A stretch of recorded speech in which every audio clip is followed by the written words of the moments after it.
آج ملک ٹوٹے تقریباً 55 سال بیت چکے، لیکن اس سوال کا جواب آج تک نہ مل سکا کہ اس المیے کا ذمہ دار کون تھا۔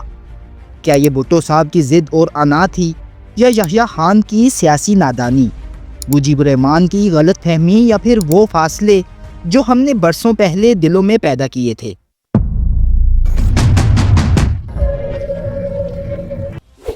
لاکھوں جانیں گئیں، ہزاروں گھروں کے چراغ بجھ گئے، اور ایک قوم دو حصوں میں بٹ گئی، مگر آج بھی ذہن میں یہ سوال امٹتا ہے کہ اس کہانی میں مجرم کون تھا۔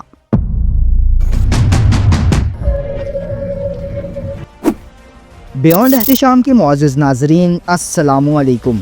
ہسٹری آف پاکستان کی ایک اور نئی ایپیسوڈ میں خوش آمدید۔ ناظرین، گزشتہ قسط میں ہم نے دیکھا کہ کس طرح ایوب خان کا اقتدار عوامی احتجاجوں اور سیاسی بحرانوں میں ڈوب گیا، اور مارچ 1969 میں اقتدار جنرل یحییٰ خان کے حوالے کر دیا گیا۔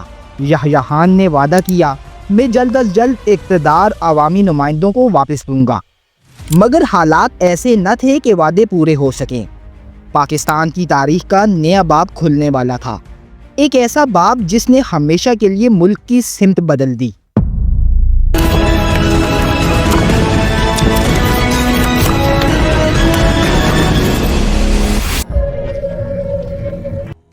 انیس سو 70 پاکستان کی تاریخ کے پہلے عام انتخابات۔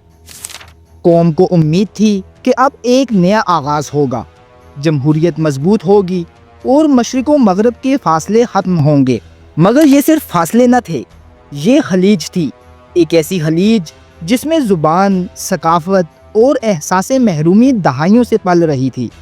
ناظرین، مشرقی پاکستان کی قیادت شیخ مجیب الرحمان کے ہاتھوں میں تھی، جو اپنے 6 نکات نامی منشور پر بضد تھے، جس کا مرکزی نقطہ یہی تھا کہ ہمیں اپنے وسائل پر حق دو، ورنہ ہم اپنا راستہ خود چن لیں گے۔ 1970 کے عام انتخابات میں مشرقی و مغربی پاکستان کے درمیان انتہائی واضح سیاسی تقسیم سامنے آئی۔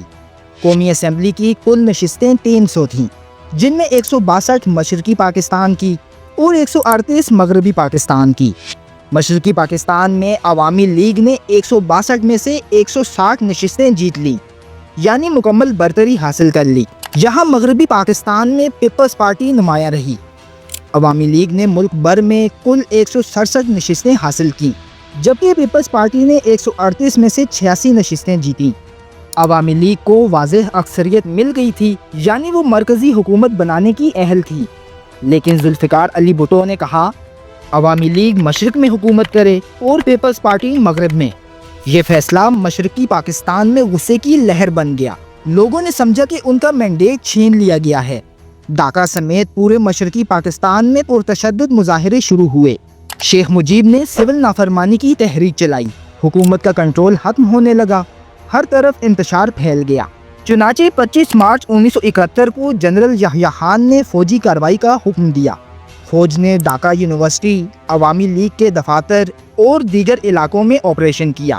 اسی رات شیخ مجیب الرحمان کو بھی گرفتار کر لیا گیا، لیکن عوامی لیگ کے کارکنان اور بنگالی نوجوانوں نے فریڈم فائٹرز کے نام سے مزاحمتی فورس بنا لی۔ یہ لوگ بھارتی سرحد کے قریب جا کر تربیت حاصل کرنے لگے۔ نتیجتاً خانہ جنگی شروع ہو گئی۔ ایک ہی ملک کی فوج اور عوام آمنے سامنے آ گئے۔ بھارت نے اس خانہ جنگی کا بھرپور فائدہ اٹھایا اور فریڈم فائٹرز کو اسلحہ، تربیت اور پناہ فراہم کرنا شروع کر دی۔ اسی دوران دسمبر 1971 میں بھارت نے خود بھی براہ راست حملہ کر دیا۔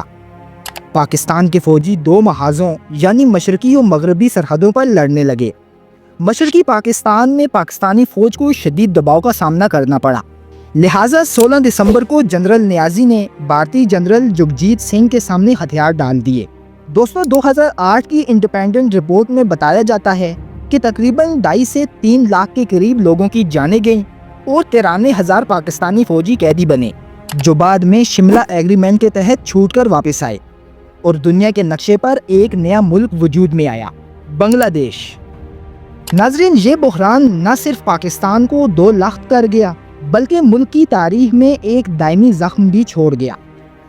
شیخ مجیب الرحمان، جس نے برسوں کی سیاسی جدوجہد کے بعد بنگلہ دیش کو دنیا کے نقشے پر ابھارا، آزادی کے صرف 4 سال بعد 15 اگست 1975 کی رات